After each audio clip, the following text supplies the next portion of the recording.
All right, welcome into another edition of NFT Live. We're bringing you the latest Web3 and NFT news from around the industry. Nothing's happening today. I'm checking my notes. Absolutely nothing is happening. No horse fingering, no SEC investigation with Bored Ape Yacht Club, no Web3 launch, or are all those things happening at one time, Gif? It's a wash, man. Let's pack it up.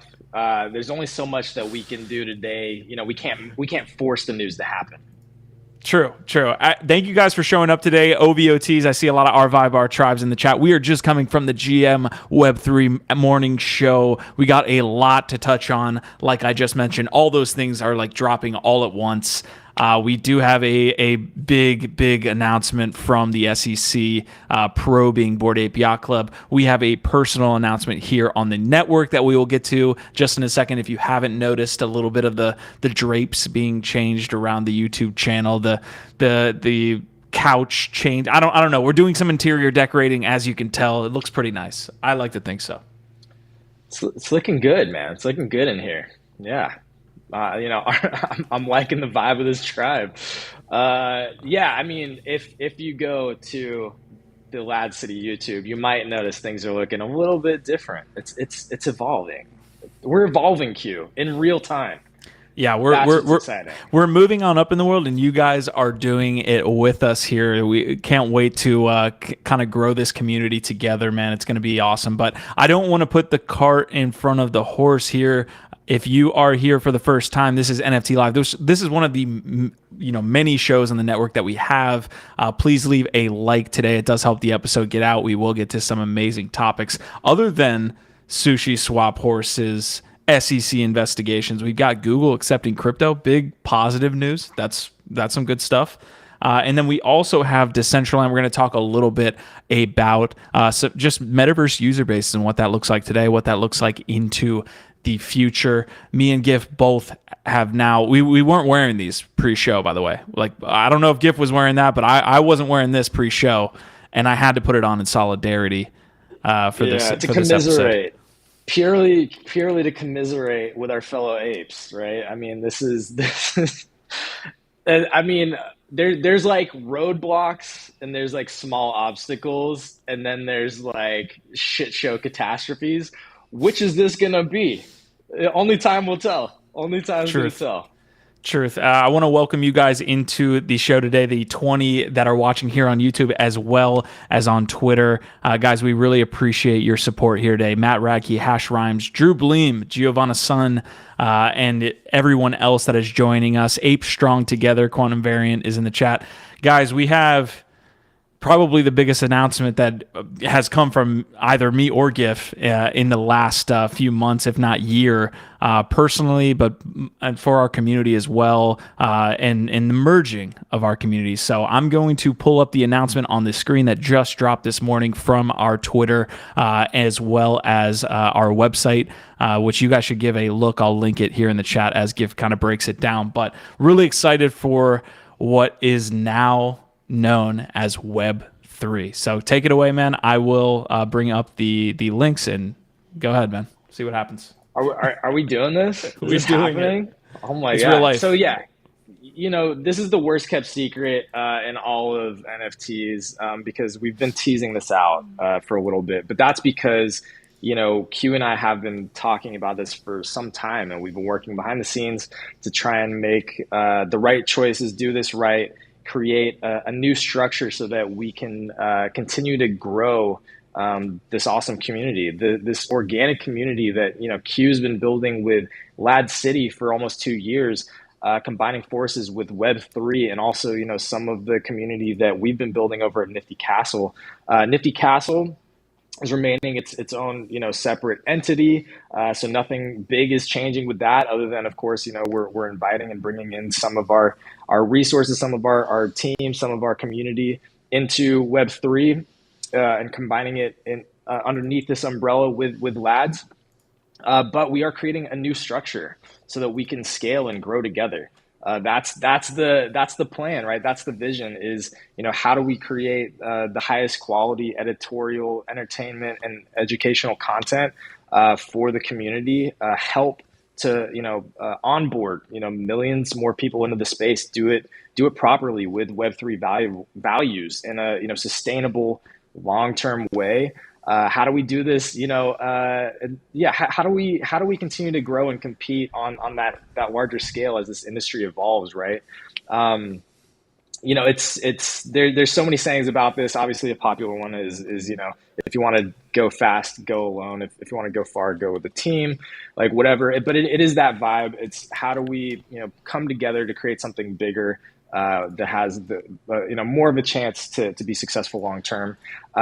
More of the Yeah. details though are of course in the press release, and yeah, I'm just very excited because I think a lot of this comes down to like our shared visions, and as I got introduced to LADZ City, when we were launching DBs, and I was really impressed back then. But I've been so impressed with the LADZ, with what you've been cultivating over the last couple of years, and I saw so much value in it. That as I'm like, how do I create a team? How do I scale this? How do we take what we're doing to the next level? Like you were the guy. I was like, let's figure this out, and then we kind of like we touched tips. No, our visions were like very much Did aligned, not do right? that. And it feels like a Yeah. natural evolution to me. And so here's the thesis that me and Giff both have is that in the next cycle, essentially the Web3 natives that are here will need to plant a flag now or within the next couple months, 6 months, maybe a year. But after that, if you don't have that flag planted and have that at scale, you're not going to be able to survive in this next cycle, which is going to lead to mainstream adoption. That's our thesis. And so for both of our communities, we see this as not a change, but like we keep going back to an evolution, a professionalism of what needs to happen for both of our communities to be at the forefront of whatever that next cycle is. Yeah, 1,000%, man. That's it, right? It's like all this VC money, all these big companies are coming in, the big brands, but they don't necessarily have the same values or the same vision that this community does, that we do. As early adopters, as crypto natives, as whatever you want to think of it, the people, the artists, the creators, the builders that have been in the space for a couple of years now that really care about the community, about where it's Exactly. going long term, about certain values. Like the brands and the VCs don't care about that stuff. So how do we ensure that we can continue to grow that and that it doesn't just become a sideshow? Get totally. I don't want to use the word corrupted, but let's call it what it is, right? Like Web3 can easily still become something very different from what we all envisioned if we don't work our hardest right now to protect those values and ensure that they can continue. Yeah, and we both have a history of creating or fostering, I would say, our own communities, right? So we have the Nifty Castle community, we have the Web3 community, essentially joining what is the LAD City community, right? So there's like details that go along with this. So there's the YouTube, obviously you can see the new digs a little bit, which will continue to evolve over time. The Discord as well is going to be transitioning there, and it's I wouldn't call it a tough transition, but LAD City has been such a part of my life and such a part of a lot of people's lives and the community's lives for the longest time. So I want to make sure and ensure that at least the LAD City community feels like this isn't kind of a complete removal of that brand, right? Of that ethos, right? I see a lot of OVOTs in the chat. That is, of course, something that's going to continue on, but I'm interested. I'm excited to see the merging of the communities, but I'm also here to talk about the things that need to happen so that transition can be smooth. So Yeah, it's a continuation, right? It's a new chapter, and in order for us to develop and deliver on the utilities that we want to and the value that we want to for our respective communities that we're building, like we need to evolve, right? The space changes so quickly and things are moving so fast, so much money and all these different players are coming in. Like, how do we ensure that we're here to be providing value and utility long into the future, right? Like we've got to be smart. We've got to come together and find ways to grow this thing that we're doing, right? And so that's the idea. Yeah, for those of you that are waiting for us to talk about the SEC and Bored Ape, we will get to that in just a second. Gif, I do want to really quickly go over, I guess, the detail for what you've been building at Web3, as well as kind of give my take to people that aren't familiar with Lad City who are in the Web3 community, kind of what we've been building. So I guess I'll go ahead and start. Basically, again, you were talking about Aligned Visions. It's very much a community-led and creator-led network that we're trying to build and scale to, be one of the largest voices in Web3 and NFTs. We have multiple shows: NFT Live, Fun Uncle, we have Speak Easy, we've had Music Mondays, we have the Nifty Q Show. We've had all of these shows on this network, and what I've seen and the what you pitched to me, Gif, was that while we do have the raw materials, we need to professionalize, and we need to make sure that we do right by those creators. Like, I want to see Easy Crypto and Kane Mayfield fucking take off. And the way that we do that is by professionalizing the network and joining forces. And Fun Uncle and many of the others that, this is a beginning. This is a new beginning. Like, we're going to be developing new shows. We're going to be looking to increase our production quality, scale out our pipeline. If you go to the link tree, or you go to the website, which is W3B3.life, web3.life, you can see some of the different channels. Again, the press release is there. You can download it, share that shit, get it out there, help us get the word out about this.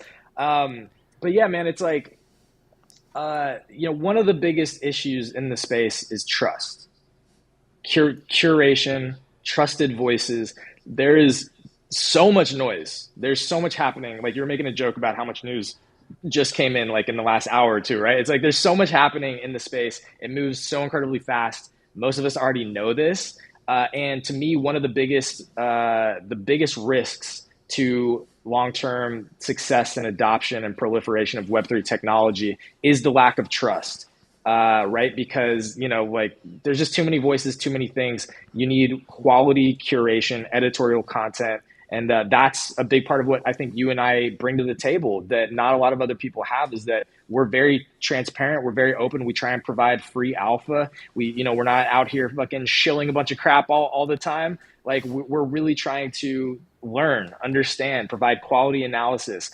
And that's a big part of what Web3 is about, is how do we be the trusted voice, the lifestyle, the place for the Web3 lifestyle, your home source where you can go get high quality educational, entertainment, and, editorial content, again, that you can trust, and being part of that curation and really, again, be like making sure that this community has a home where they can continue to grow and thrive long into the future. Yeah, and understanding the point that this merger and this kind of launch here is going to benefit both communities. And now, after this episode and into this week, a community that is together, right, is one single community. So I'm excited for the evolution, man. I'm as everything in this space, it moves very quickly and a lot of it's unknown, but it's going to be fun to do it together, man. So I'm going to bring it up one last time. If anybody has any questions related to this announcement that I will pull up on the screen here shortly, please drop it in chat. We'd love to hear from you as it's related to this big announcement. So Easy and Crypto, Drew. Go ahead. Yeah, well, and this is an invite. Like, we gotta say it, right? Like, to everybody that is part of this community, that's been part of it in any way, take this as an invite to get more involved in whatever way that you can, that you want to. This is an opportunity to grow a company, to grow a community, to get to be part of this new business structure and this new entity that we're forming together, and make this thing success. So anyway, just knowing that this is an invite to anybody out there listening to get involved in whatever way that you want to right now, because Lord knows, we need as much help as we can to compete with, Meta and Adidas and all these big established brands, all the money, all the VCs, I mean, getting down again, the last thing for me here and piggybacking off that, it's like a first principle or like a major thesis for us doing this was that we knew that we could get farther going together. Like, we have been doing this for a year, 2 years, like however long we've been doing it. And we see the pain points that exist when you try to do it alone or with a part-time team. this is what needs to happen in order for our communities to get to where we want them to be. So, Yes, all sir. right. Easy in Crypto is saying, come make content with us or whatever your passion is. Join us. Viva la revolucion. Let's see. Stizzy's got a great comment here, which leads us into our first topic of the day. It's a major announcement. I mean, like it or not, if you're in the Bored Ape ecosystem, if you're not, BAYC is the flagship project right now that a lot of people see in the NFT space or as the NFT space. When the first thing they'd see as far as you saying NFT, it's Bored Ape, it's Web3, it's Bored Ape. So go ahead. And also, like, there's fundamentals behind that besides just like the awareness and the brand behind it. I think when we were looking at, it was one of the reports, maybe the NFT Go biannual one. I think it showed that 50% of all NFT sales in the first half of the year were Yuga assets. So much of the NFT industry, especially during this bear market, when consolidation is happening and the top 5 to 10% of projects are getting all the volume. But like so much of this market right now is, the value is in Yuga assets. And so it is scary to see the SEC coming after them, making an example of them and not knowing, where that's going to go. Because it's definitely, whatever happens is going to affect the whole NFT market. Absolutely. And it could end up being much ado about nothing. It's a huge headline. Sometimes this is what the SEC wants, right? This is what Gensler wants, is to make this huge headline saying, we're watching you, and it not be about anything. The one area where I take pause is what Stizzy just talked about, which is ApeCoin. ApeCoin, in launching a fungible token into an NFT project ecosystem, is a target on your back. So if you are a founder, if you're some type of project lead, and you're thinking an access point for the SEC to say, hey, what's going on here? This looks a lot like where we come under our jurisdiction, which is different, at least up to this point, and I think into the foreseeable future, about NFTs, which is they're not stocks. They are not, equity in all these different pieces that's related to regulation. I think I lost the term there, but NFTs I don't think will be seen as that like stock or correct me, what's the term I'm looking at? Security. There you go. Security. Yeah. I completely blanked on that. But yeah, I don't think NFTs will be seen as securities in the future. NFTs that result in an airdrop of tokens / dividend, as they would call it in their terminology, could potentially be seen in that light. So I think there's a big difference. We are going to kind of go through this in real time because it just dropped 30 minutes to an hour ago. So we're going to bring up the announcement here. But give me some more thoughts. Flubber, hit me with the securities as well. Guys, I know it's not early for me. I can't use that excuse, but it is what it is. Yeah, like it's way past crack of noon for you, Q. Yeah, man. I mean, I think it's very clear just from the recent headlines about like even I think the Kim Kardashian story, that was an SEC story too. Like it seems very clear to me the SEC is out to your point, kind of like cool the market, scare some people, make some big examples out of people, but also claim as much power as possible. And definitely they want to qualify and categorize a lot of these different, like the kinds of projects that you're talking about that have different utilities, value-based utilities, like fungible tokens as securities. They want to have them under their jurisdiction. That's what I see. To me, this is like very, very clear that the SEC is like, they're planting their flag. They're saying like, hey, we're definitely paying attention, and we're going to be coming after people that are fucking around. This is kind of like, fuck around and find out is what the SEC is saying. Yeah, and using the biggest project in the space to do so, right? So it kind of puts everybody on notice, which if you're not in, like, this is my biggest problem with people talking about the SEC and all these different, well, maybe not the IRS, but the SEC specifically, is like, I should be worried. My smaller project, it should be worried about the SEC. That's not necessarily the case. The SEC is still dealing with Ripple. Like they just settled with Ripple like 6 months ago. That shit happened in 2016, and it was one of the larger projects in the space. They're not necessarily going after these smaller projects. Now, if the SEC is watching, this is just me thinking, what I'm thinking as a personal and individual, so don't come after me.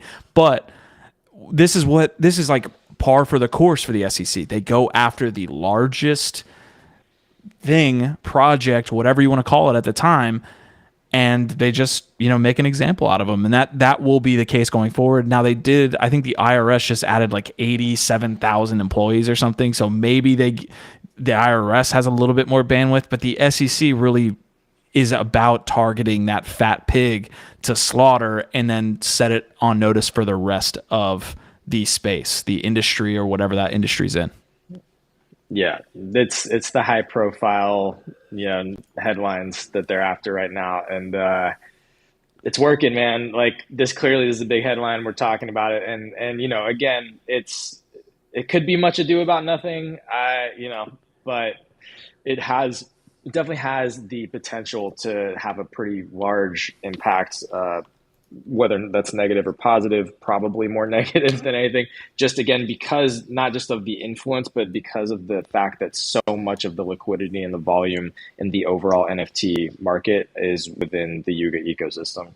Yeah, I haven't checked. I barely went to OpenSea to see if like we were at 10 ETH on a Bored Ape floor, which is kind of facetious. I didn't expect it to dump that much, but it will be interesting to see in like the next 24 to 48 hours to maybe even longer what the ripple effects are for that floor price, right? For all the Yuga assets, people are. So are you?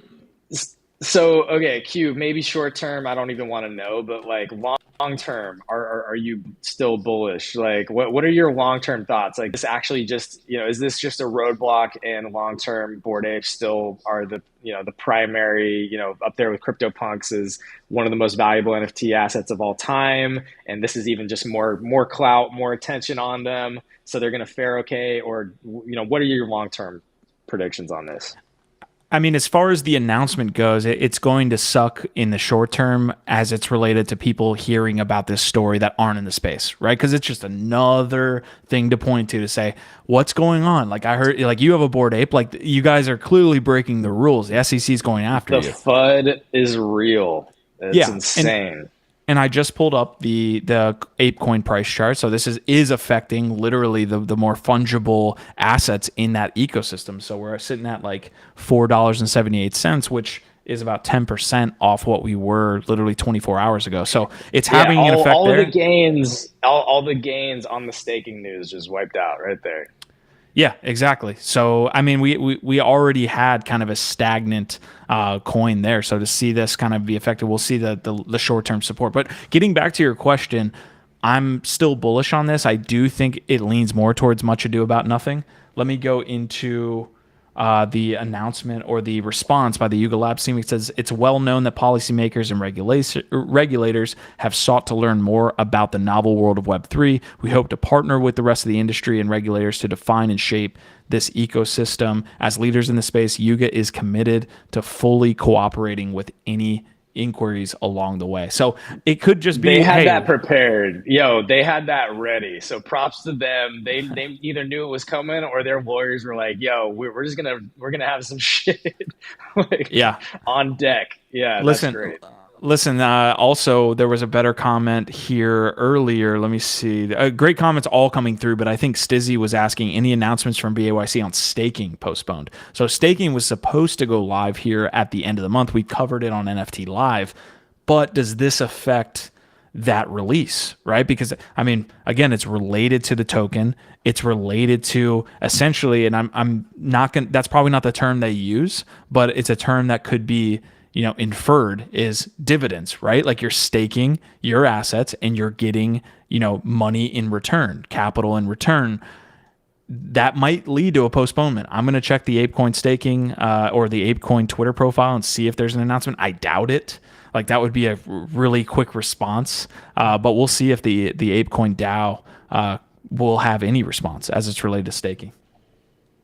I'm gonna be pretty bummed if it does delay or fuck up the staking, because I got my bags ready. I'm excited for it. So I'll be bummed. Not gonna lie. Yeah, nothing up to this point. So at least we can kind of rely on this fact. It looks like the last post was about a bulletin board here on October 10th, and this was just a retweet. Last post from them was October 7th. So really nothing coming out there. Maybe some other people have some thoughts here that they can relay in chat. But yeah, like you said at the beginning of this, man, like the biggest project in the space, it's gonna the ripple effects, if this does go negative, could be really bad. I think, at least me personally, I don't think this is going to lead to anything. I don't see any wrongdoing there. But SEC, I mean, they could settle, right? They could settle with the SEC $5 million, $20 million, and it not be anything to them from their coffers, but I think it would be a hit reputationally. Well, that's a good point. I mean, one of the funny things about the Kim K thing is that, 1.3 Yeah. mil, whatever her fine was, is kind of like a drop in the bucket. It's not like it's a lot of money, but for her, it's not fucking up her day to day or her lifestyle in any sort of way. Again, it is like a very negative, mainstream headline that's contributing to a lot more FUD out there. But I guess that is maybe an optimistic way that this could go, is if they just get fined and it's like, yeah, it doesn't look great, but it's not really interrupting or disrupting the workflow and the roadmap or anything like that. That could be one way that goes. We know they've got money. Yeah.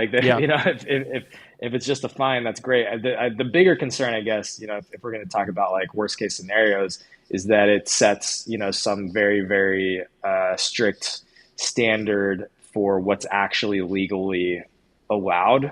And they like shut down staking, or even ApeCoin, gets hit with some other kinds of restrictions. I don't even know, man. Could go that direction, I guess. But I'm not a legal expert or an expert on the SEC. So at You're this not? point, we are talking out of our asses. Well, we're reporting on what we've been able to see, right? This came from Bloomberg, which I want to get the initial. I think Mo Runda had a great or had like a tweet that actually linked to the Bloomberg one. So I'll try to pull that up as well. The blocks interface, you guys need to do better, because I'm just getting like spammed with like daily newsletter announcements. But anyways, Quantum Variant is asking, is it about Yuga or ApeCoin? The ApeCoin DAO isn't a U.S. company. And then Asmodai is also saying, rather than clarify legislation around securities, which I want to tie in kind of together. This is about Yuga and ApeCoin. And the second comment was, is it ApeCoin DAO isn't a U.S. company? The issue here is the point that Asmodai is making, is that they haven't clarified shit. So saying that ApeCoin DAO is not a U.S. company, there's no rules. They haven't like set any guidelines here. So that still is kind of under their jurisdiction of saying, well, you guys launched this. Did you launch it in a decentralized way? Like all this bullshit that is basically their making. It's of their making, and they're coming in as like sheriffs of something that they, haven't set rules for. So, fuck, sucks. That sucks. To me, it's also just kind of like, I feel like for the next 5, even 10 years, maybe not that long, but I feel like for the next at least like 3 to 5 years, man, this is just going to be par for course, because it's all got to get sorted out. It's got to be litigated. The precedents have to be set. The standards have to be set for how all of this stuff's going to be handled. And I actually, to take a more positive approach, like to me, it's like this is all part of like a healthy progress towards normalization and broader acceptance of assets, crypto, NFTs, all this stuff, right? Because like, again, like what most people believe and think that they know is that there's a ton of people that are ready to get in, and they're just waiting for the regulatory clarity around it. And it's expected to come. It's happening right now in real time. And, as much as it's frustrating and we all get like bent out of shape whenever we see these headlines come out, it's actually necessary and what has to happen for mass adoption.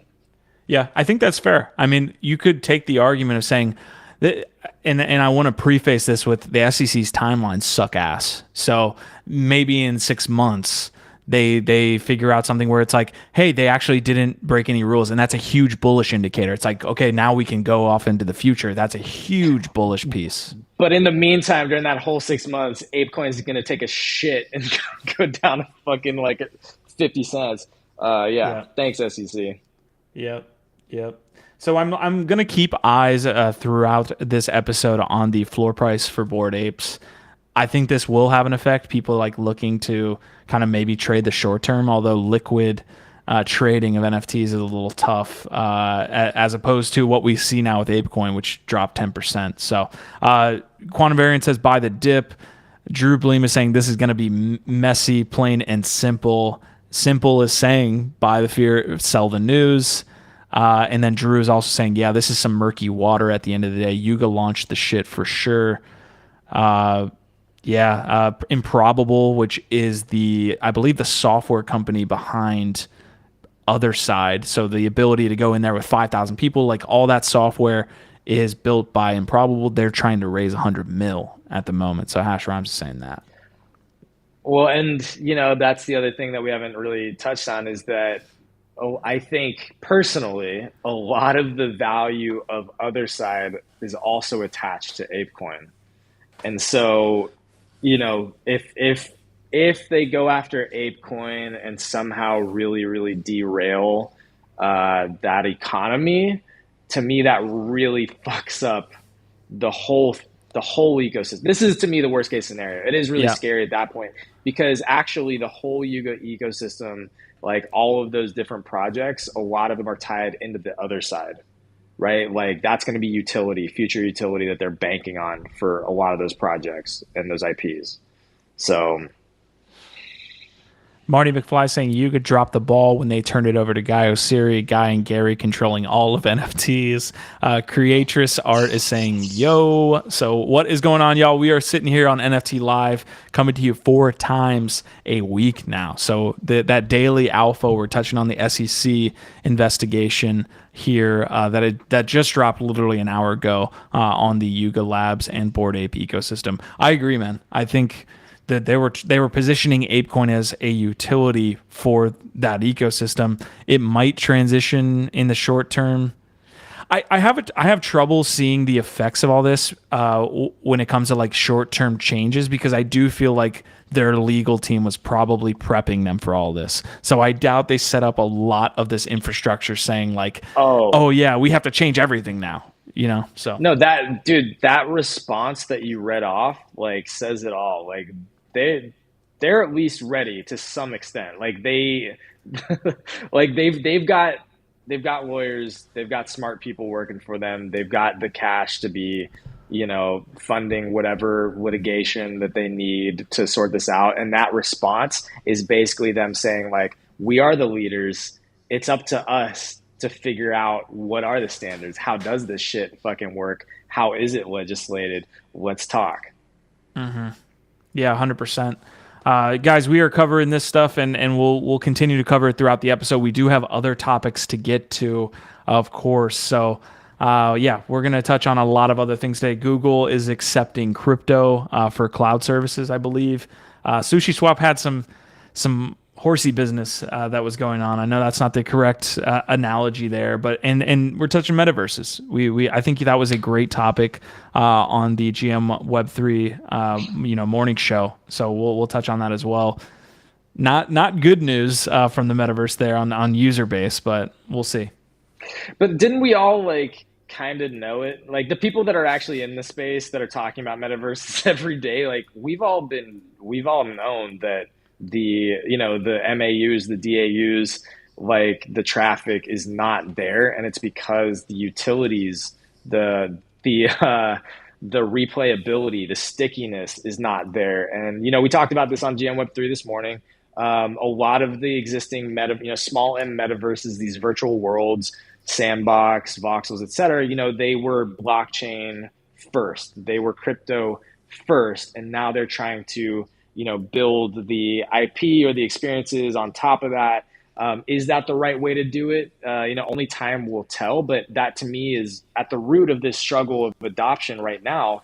Is that like if you don't have the game elements, if you don't have that like built-in IP or experience that people are looking forward to, and they want to get in there every single day and keep doing this thing that's in there. If you don't have that, you've just got a club or like what were we talking about? It's like somewhere where it's just an event space. Like, hey, I go there. Made.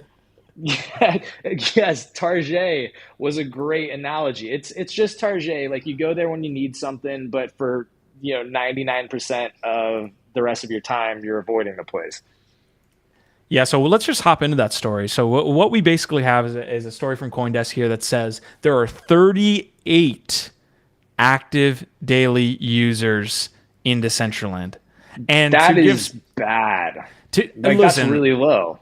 Listen, like you were saying, like for those of us in the know that knew about Decentraland and have been part of those ecosystems for a long ass time, did I know that it was 38 people? No, not at all. So, diving into the story, the main headline here is that the ecosystem based on the price of the mana token at the time is worth $1.3 billion.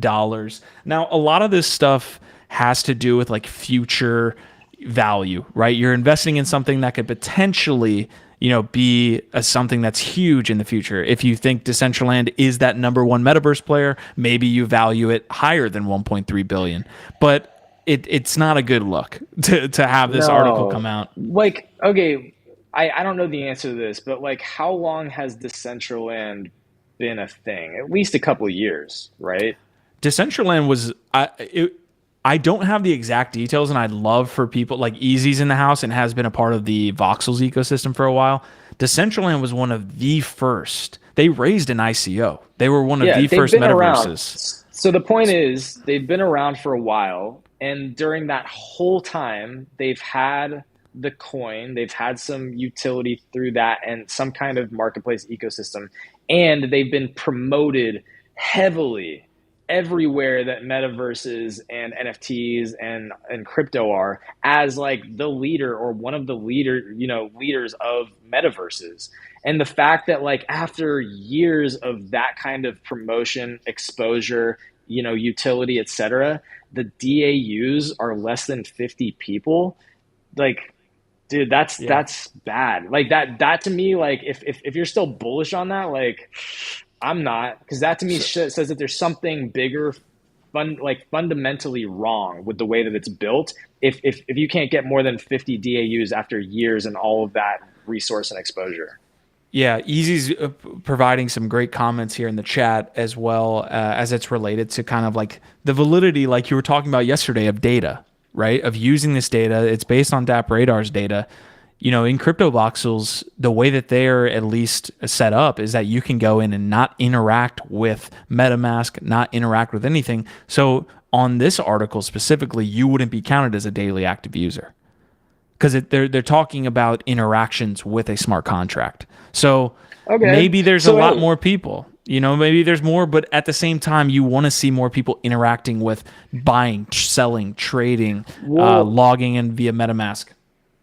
And the reason why we're talking about this and why this shit really matters is because that's where all the value is derived, right? It's from the user base. It's from the traffic, from the daily traffic, the monthly traffic, people coming in, transacting, interacting, getting exposed to different things in there, to the marketplace, to the different ideas, to the different projects.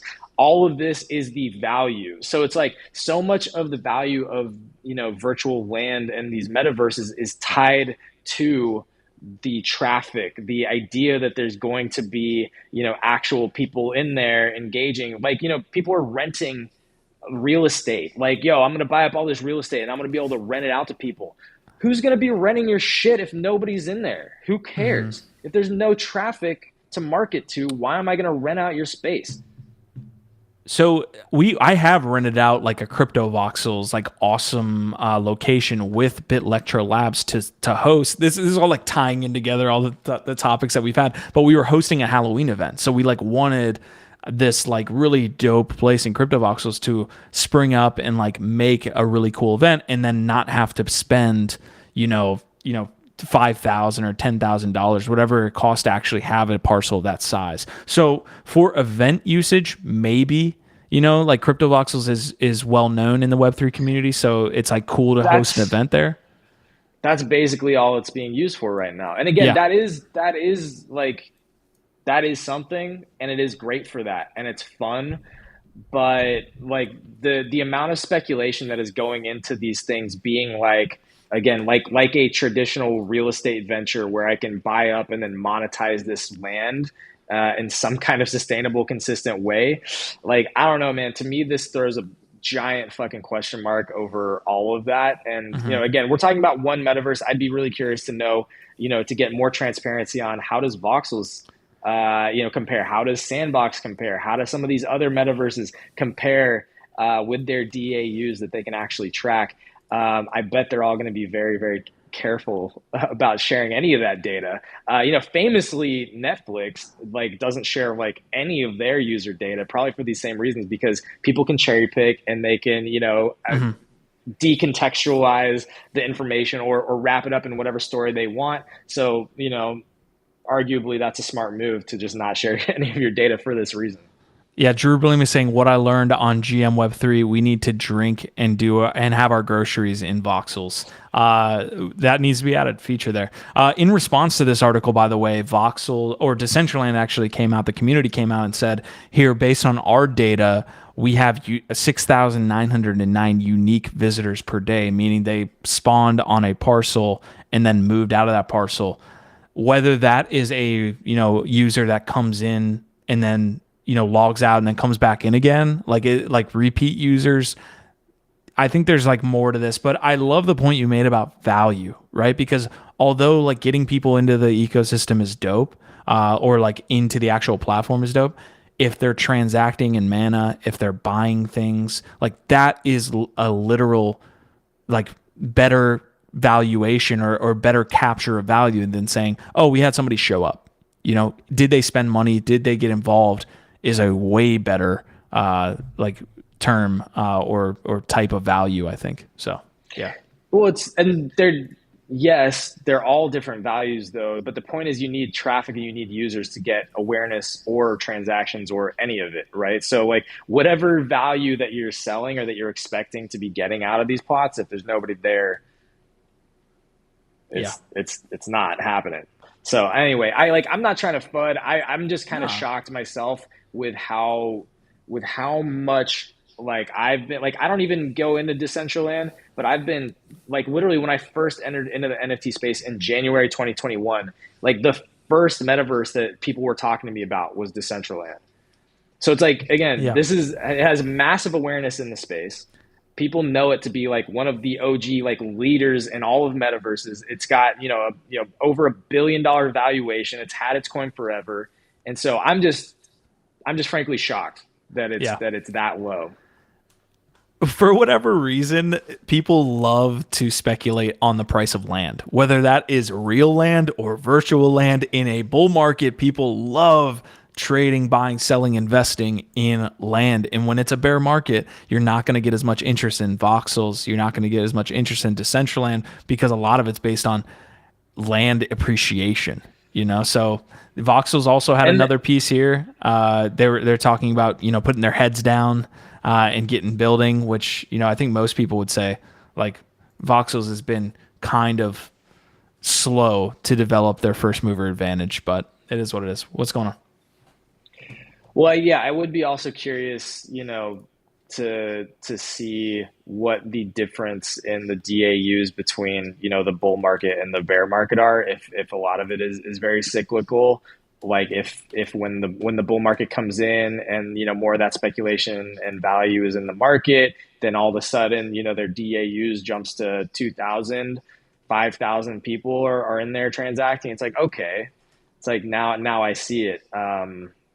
So I'm sure some amount of this is cyclical, but yeah.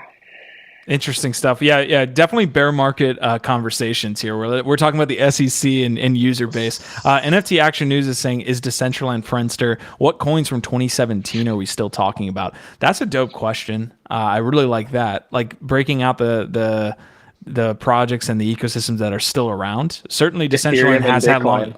has had longevity. Decentraland was back then, man. Yeah, I would be super interested to see which tokens also fell off from that. So. Yeah, guys, we're going to be covering a ton. I am following the Bored Ape Yacht Club stuff. If any new news comes out about the BAYC SEC investigation, we'll be live here. Otherwise, we can get on to our next news. Gif, I want to get your take here on Google accepting crypto payments for its cloud services. It's big stuff. Yeah, man. Are you kidding? It's one of the biggest companies in the world. It's also, one of the biggest tech companies in the world. Like this is as big or maybe bigger. Yeah, I don't know if it's bigger or not, but I think it's as big as Apple accepting, NFTs and crypto, projects in the App Store. Like these are the biggest tech companies in the world. They've got the biggest networks, the largest distribution capabilities, the largest adoption of any companies ever to exist in all of humanity. It's freaking Google. They Yeah. run the world. Like in certain aspects of our day-to-day lives, Google runs the world. So how can you overstate the fact that they are building the rails and of acceptance and plotting the future to be integrating crypto into their ecosystem? How can you understate how potentially massive that is? Yeah, and another detail as far as this announcement goes is they're partnering with Coinbase to make it happen, right? So they're going to use probably Coinbase Commerce or one of their software pieces there to allow this to happen. I think in the GM morning show too, somebody said that like you could now go into Google and like type in Ethereum addresses and like see the pieces in that wallet or the Bruh, assets in that yo, wallet. and then couple with this ENS, the headline about, having subdomain capabilities today, like, yo, those .eth ENS addresses, I think are going to be really valuable. Like, just like, yo, like one of the things that I still have today, maybe one of the oldest like identity tokens besides like my birth certificate that I have in my life is my Gmail address that I got in like beginning of high school when they first created Gmail. And like I still have that. Like I don't have my AIM You don't handle have your AIM? anymore. You're I not mean, aiming I people could these days? probably I could log into it, but I don't use it. I still use Yeah. my Gmail every single day of my life. You know what I mean? Like that is part of my identity at this point. I think ENS is going to be like that, like one of the foundational identity touch points Yeah. in our lives in the next 10 years, 15 years. Google announced a new deal with Coinbase that will allow a select set of customers to pay for its cloud services using digital currencies such as Bitcoin. The other piece to this, the tech giant also plans to explore using Coinbase Prime, a custodial service for storing and trading cryptocurrencies. I don't think Google owns any trade stock trading app or anything like that, do they? I would have to like check. I would love to put that to the chat as They well. Like, why would they? probably, well, why, yeah, first of all, why would they partner with Coinbase if they were developing their own or if they already had one? Um, Not that I know of. Yeah, they probably have tried to launch several and they went the way of Google Plus and they just said, you know what, let's just outsource this one. I don't know. So I'm looking at their.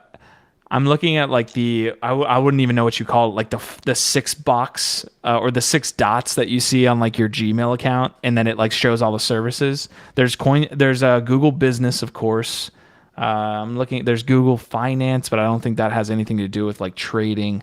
But what you could do, I guess, is have within that software or within their services, you could have like a Google Vault or like a Google, associated with maybe Google Business. You could have like the custody of crypto. I'm just like trying to connect dots here. Well, so it might actually be an antitrust matter where they can't actually be working in like the financial field. I don't know for sure, but like when you've got a company that big that owns such a large, business share within, tech, to then also be like buying up or owning financial tools, to me might be a massive concern for the government, for regulatory authorities. So that might be part of the reason why they don't, and they're partnering with Coinbase, is literally just like antitrust issues at that point, because they're so big, right? Mm. All right, I want to give a quick shout out to the chat here. Drew, we got double Drews in the house. Drew Bleem and Drew Dan Zizen. Hopefully I'm saying that Double right. D. Eternal Royals, shout out. Yo, Eternal Royals got some dope shit. The dope art, Jesse J and Double D have been working on some really, really sick art, and like an expansion project for the Eternal Royals. So I love to shout out them. Yeah, it's actually really heckin' dope. So yeah, big love, Double D. Happy to see you here. And Drew Bleem, who is, Drew Bleem provides just everywhere Drew Bleem goes, the guy drops alpha, provides value. We love seeing him in the GM Web3 show, and we love seeing you here, bro. So big love to both of y'all. The Drew crew, the Drew crew is in the house. So, like, so many Drew puns happening right now, guys. I'm watching the Bored Ape floor just to make sure, in the short term. Not that it really matters. Like, you're not going to trade, I think, a Bored Ape on this news. Like, most of us are going to kind of like hold out this like immediate FUD to see what happens. But I am interested to see what happens with that floor regardless. Give me a little information on what the hell is going on here, since we have more people in the house. What the fuck, bro? Is this? Yeah, no, today's a big day. It's a big day. Long time coming. We've been talking about this behind the scenes, and we've been teasing it out here and there, just sprinkling a little bit here and there. So you may or may not already know, we're officially announcing as of today the Web3 network. And the biggest part of that, especially for the people here on the YouTube, on LADZ, is that if you check out the channel, it's got a fresh coat of paint. It's looking nice. We are combining several of our communities and a bunch of channels underneath the Web3 umbrella to find a way to work together to scale all of the awesome editorial, entertainment, and educational content that we're doing.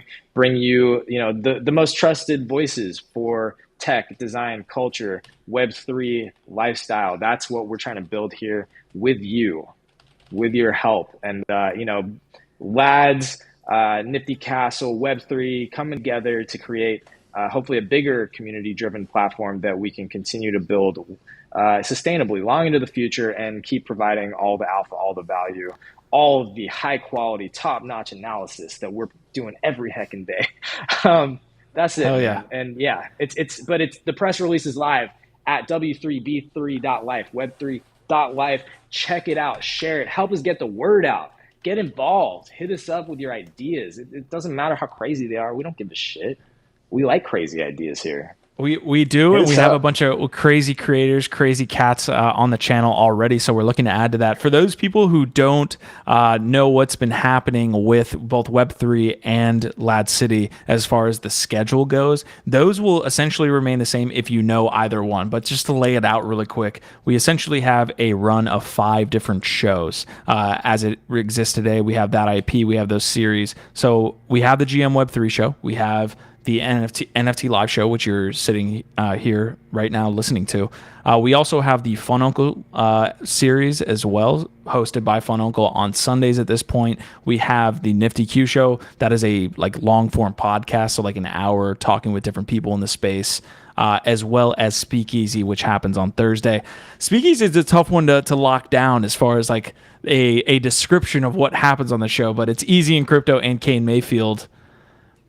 It's balls getting to after the it. wall, dude. Yeah, it's balls to the wall. The most entertaining show in all of Web3. That's all you need to know. But also, we're developing more. Like we're looking to partner with more creators, keep upping our production quality, keep scaling it out, and we have at least we have the foundation, we have the structure, we have the skeleton of this network now coming together under this new business entity that we can build off of. Now we can hit the gym. Get those muscles. That's what we're trying to do, man. You and Jims, you're making me jealous over here. Yo, you got to do it, man. You got to do it for life, for love, for liberty. I think. I don't know. Bro. I got bigger bags under my eyes because I was up all night getting ready for this announcement. So Yeah. anyway, Yesterday was yeah. a long day, and we're going to have a lot of fun creating this network. So, a really big shout out. Drew Bleem is in the chat saying, "We love the Fun Uncle." NFT Action News is saying, "Love it." So, we appreciate the support. But to answer Kenz's question, the schedules will essentially remain the same, except for NFT Live, which is now coming to you 4 times a week, hopefully 5. But we have to make sure we get that, I guess, locked in before we announce that. So, anyways, that is the update on Web3. That is where we're Second headed. day, second day that you're doing this earlier, right after GM Web3. How are you feeling, Q? How are you holding up? Good, tired. I'm not defeated, and you're here, getting after it with me, which helps, So I'm gonna make it. I think it's a rough life here, sitting in front of a screen all day, eating, drinking, and just having ourselves a grand old time trading NFTs. We are all gonna make it. But we need That's drinking in the metaverse. So wag me, we yes, need that in the metaverse. and hard drugs. Also hard drugs. Yeah, make sure that happens. Whoever the powers that be that need to make that happen. All right. In possibly the weirdest news piece that I have literally ever seen, Sushiswap was down 10%. So it's not just ApeCoin down 10%. Sushiswap is down 10% on the news that their CEO fingered a horse. Bro, I This can't is with a this right now, this bro. is an actual this is an I actual thought we were gonna like tweet. wrap it up. I thought we were gonna go out on a good note, and then you gotta No, bring up good horse note. fingering, bro. Like It what? listen, I don't know if it's been a good episode as it's related to like not funny news. So like I'm just adding to that pile at this point. It hasn't been like, Candyland. Bro. Listen. How For like yo? Where do you go from horse fingering? Like I don't know you where to don't go from you this. stay in it. Two This is fingers. one step beyond donkey punching. Like this is serious behavior that we're alleging here. Yeah. Uh, Listen, this is kind of just like a funny piece of news. I don't want to be like condoning the spread of maybe fake information. It's up in the air right now, as they would yeah, say, as it's related to who's the. fact checking the this one? I Seriously, somebody fact check this, please. Like, I yeah, don't let's. I don't think that the news is that the guy like got into horse relations. I think the news is Yo, that in our space that a token that is one of the largest in the space, by the way, I think it's like a top 20 like traded token, is not down for long. 12% since the announcement. There are shows that are dedicated just like this, that just two dudes sitting here talking about TA on sushi and whether to buy in, whether to this, that, whatever. And then you have this news and it drops 10-15%. I feel That's the so news. bad for this guy. If this shit is all bullshit or it's just like a misunderstanding with the horse, like I feel With the so bad for horse. this guy. No, It was no, clearly for a real. misunderstanding with the horse. I feel the horse could have been. I don't know. Could have been throwing some hints. All right, whatever. I'm not going that way. No, like, look, What? cancel culture. We all know cancel culture is a problem. It's out of control on social media. And straight up, if this is like a weird misunderstanding that's been misconstrued, or this guy is like totally innocent of molesting animals in any sort of way, which he probably is, and I'm sure he is. I feel bad for this guy and his family. This is honestly fucked up. Dude, this is not good to be known as this. Like, Hunter Arel, one of the founders of Wagme United here, giving us the alpha. Two major shocking bruh, headlines. God, this is ridiculous, man. This is ridiculous. Sheesh. All right. The story is not about, again, the horse and the misunderstanding. It is about the reaction. Like, I don't know if the story's true, but the fact that we have the entire Twitter space freaking the hell out, and then the price of sushi being affected by it is I mean, absolutely look, ridiculous. man.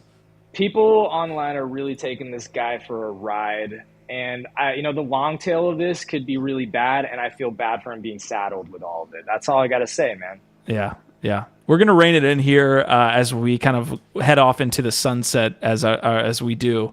Any more horse analogies? Just put it in the chat, guys. This has been a fantastic episode. I'm sorry for the head chef at Sushi for having to go through this. Unless you did it. If you did it, then I'm not sorry. What the fuck, bro? Yeah, seriously. Yo, what the fuck? This is, dude. I see a PETA probe happening here. PETA could get involved. Don't get me started on PETA, bro. No, let's not. Let's stop while we're ahead.